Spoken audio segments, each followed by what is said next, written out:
우리가 작년에 한 4% 5% 장악한 것으로 보이고 있고요. 3.2달러 된 게 62달러까지 올랐으면 DDR4가 엄청나게 반값에 줘도 남는 양사인데요.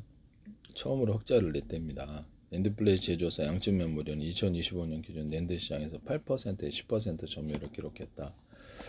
자국 시장에서 미국의 기술 제재 속에서도 자국 내 수요를 바탕으로 200단 이상 고단층 낸드 생산을 확대하며 점유율을 높이고 있다. 일부 데이터에서는 10% 돌파 가능성도 예측하고 있다라고 얘기를 합니다. 뭐 스마트폰 같은 데서는 저기 뭐죠, 디램이 20%를 갖다가 장악했다고 그래요. 자국 내 제품에 탑재를 하는데 이것이 품질이 뒷받침이 되느냐의 문제인데요. 품질이 뒷받침이 안 되면 너 써먹을 수가 없죠. 반값이라도. 네. 품질이 뭐 갖추게 되지 않겠는가라는 생각이 뭐 스마트폰 꼴라는 거 아닌가 모르겠네. 자국 시장의 수요를 이들이 대체를 하게 됐을 때가 문제.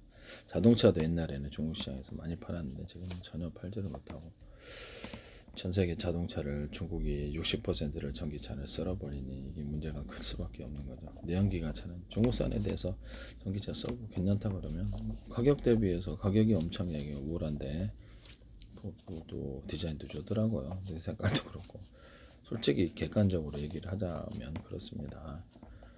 안 쓸 이유가 없다. 그래서 일본 같은 경우도 자동차 매출이 엄청 큰데 현대 기아차 더불어서 이게 타격이 없을 수가 없죠. 중국 자동차 시장 점유율 테슬라도 유럽에서 밀려났어요. 자동차에 대해서 이런 부분. 테슬라가 7위입니다. 7위. 중국 자동차 월간 점유율 이런 것들 참. 중국은 이렇게 2025년 세계 시장 점유율을 35.6% 기록 독주 체제를 갖고 있다라고 이게 구글 자료에 나와 있는 26년 2월 8일자인데요. 1위가 3,400 전년 대비 9% 증가 3,435만 대 팔았답니다.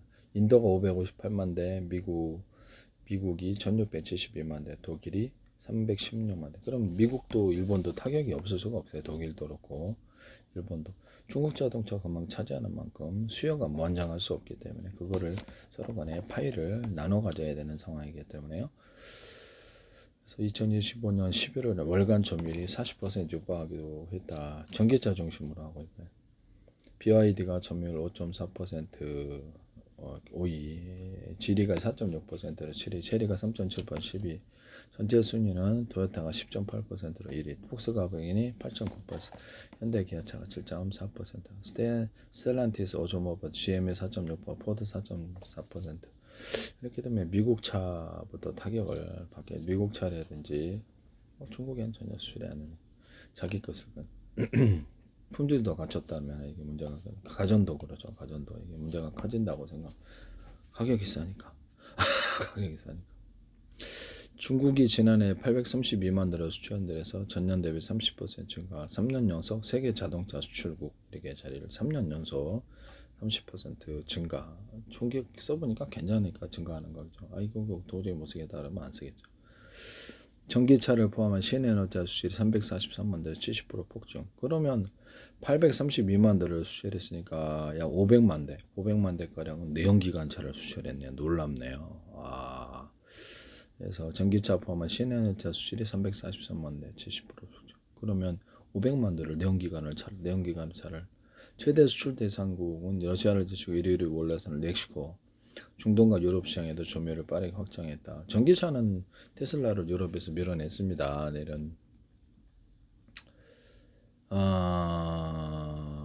수출 800만 시대를 연 중국의 속도는 역사적으로도 유례를 찾기 힘든 현상이다라고. 그래도 너무 빠르게 시장을 장악하고 있어서 좀 한국과 일본이 자동차 시장 모든 부분을 고민하지 않을 수 없는 부분. 미국도 마찬가지인데요. 네네. 네, 그렇습니다.